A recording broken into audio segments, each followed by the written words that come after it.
We're here with head wrestling coach Cody Garcia. Coach, you guys have had a really strong season this year.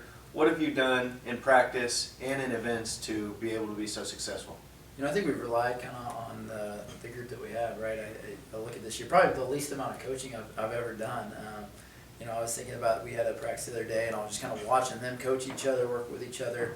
A lot of autonomy this year. You know, I think that's when you have a lot of trust in your leadership. You can kind of do that. So it's been an enjoyable year. Kind of strange at times. You know, as a coach, you want to get involved and maybe bring more than you should at times. And I think it was one of those years that we kind of had to step back a little bit, make sure that these guys know how to train at a high level, and I want to make sure that they've be able to individualize and do the things they need to do to be successful. Now, this is the 10th year of the program. Excuse me. How special is it to be able to take 8 people to nationals this year? Well, I think we got a special group just in general. I think there's a lot more that goes into it than just those 8. But I think an 8, and that's even right. We got 2 guys that were nationally ranked that were not taken on top of that. But I think that kind of shows where we're at with this group. We have more depth than we've ever had. Even in spite of a challenging year, we've had a lot of adversity with injuries, and we've never put our full lineup together, honestly. But they've been really good and resilient through all that.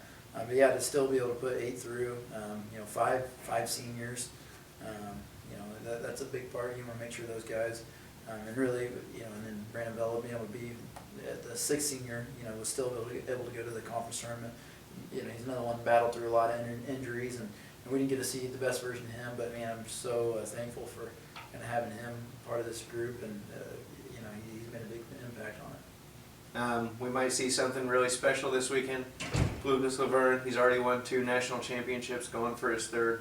How special is Lucas? Yeah, again, I think sometimes you just got to say thanks and be grateful, right? I think he's one that, going back to, letting these guys be coaches in the room, he's invested emotionally in everybody else's journey as well, right? You can hear him coaching, you can hear him in the room. I think that, and two, beyond, this might be the last weekend we see him in a Baker's singlet, but I think you look at Isaiah, you look at guys that you haven't seen yet, the Brett Bobers, the Kenny Harts, the guys that are his legacy, his impact on this program is gonna show up in a couple different ways for years to come.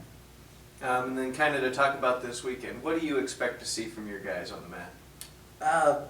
And just enjoyment, right? I think for them to be able to go out there and showcase the work they've put in, it's exciting. I think they've earned that opportunity to go do something special, and I think just wrestling within themselves too. They don't have to wrestle out of their minds to put on a great performance. I think they know if they wrestle, do what they do, 7 minutes of them is going to create an awesome experience. And I think with the group that we have, you put enough of those together, you can make it a pretty fun weekend.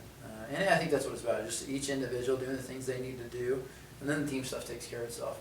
It's going to be a fun team race for some of those trophies, and I think we're right there with them. But you're more invested in each of those guys pursuing that quest they have to be national champs, be All-Americans. I think that's probably going to stick out more than anything else. Well, the NAIA National Wrestling Championships begin on Friday morning, extend through Saturday. Good luck, Coach. Hey, thank you.